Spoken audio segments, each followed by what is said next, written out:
There's a lot going on right now in the world. There's a lot of talk and whispers about what will make America great again and what won't. There's fear about Trump being a dictator, debates about tariffs, and endless political opinions. Everyone has something to say, but very few conversations are including God. Here at the Glory Soapbox, we're going to bring God back into the conversation because we are at a critical point in time and very few people are seeing it for what it truly is. See, everyone has an opinion about where this nation stands and what will make it great again. But there's only one truth. It has been the hand of God that has made this nation great. Not your pledge to the flag, not a man, not an army, not a government. Everything you see happening is God aligning the nation with his word, starting with the overturning of Roe versus Wade and continuing with the reversal of policies that go against his truth.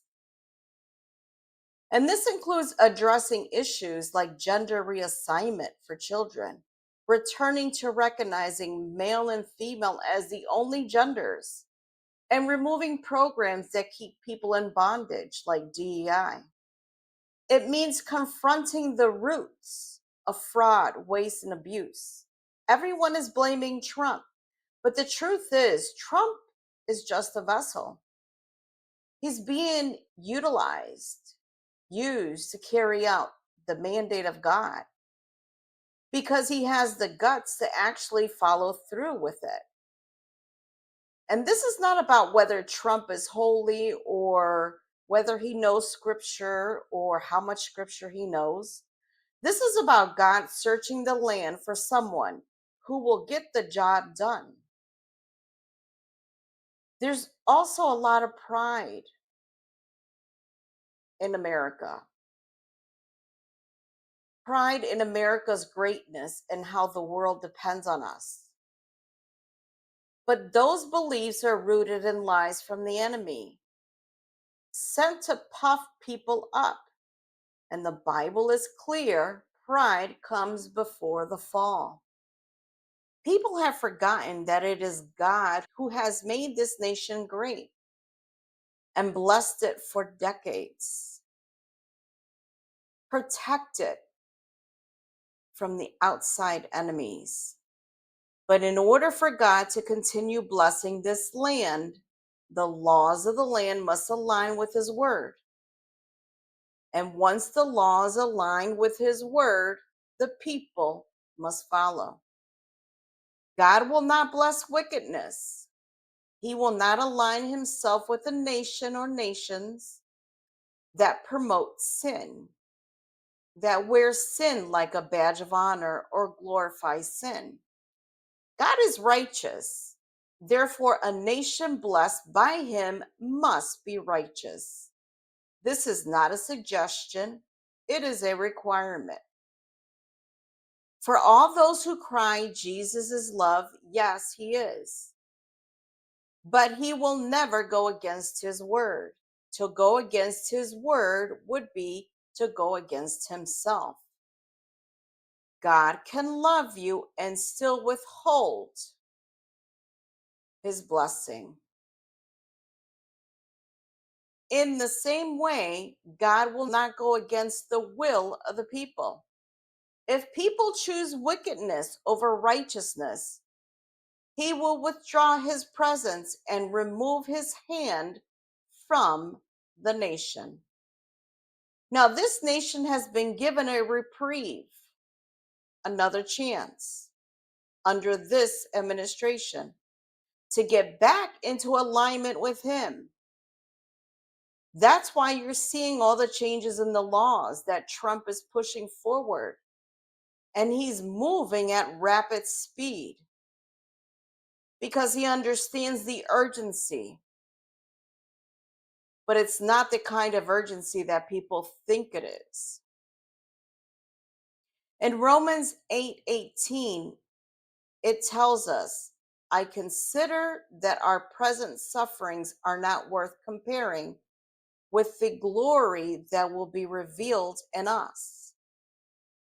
This verse reminds us it's not going to be an easy road to get back in alignment with God, but it will be worth it.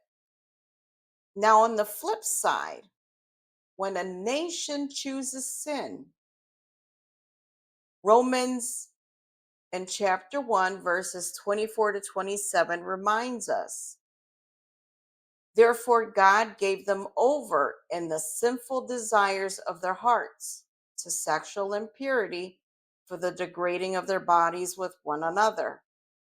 They exchanged the truth about God for a lie and worshiped and served created things rather than the Creator, who is forever praised.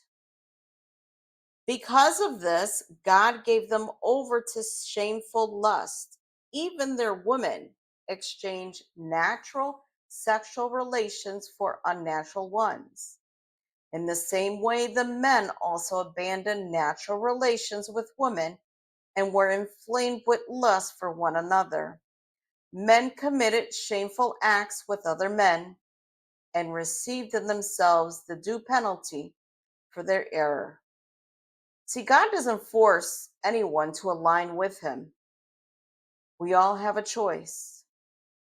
With Him, this nation can continue to be blessed, a nation under God. Apart from Him, this nation will wither away.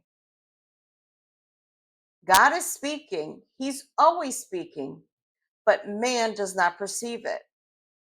And just because man does not perceive it does not mean the consequences won't follow. In 2 Kings 17:13, the Lord warned Israel and Judah through all his prophets and seers, turn from your evil ways, observe my commands and decrees in accordance with the entire law that I commanded your ancestors to obey, and that I delivered to you through my servants, the prophets. See, God always sends his prophets to warn and to bring light before he acts. Now, you might be thinking, that will never happen to America. But just because God has been patient does not mean his grace and mercy will last forever. There comes a time when grace ends, mercy is lifted, and God withdraws his presence. So the time to choose is now. Choose today whom you will serve, not just with lip service, but by your actions. Thank you all for tuning into the Glory Soapbox. Until the next one.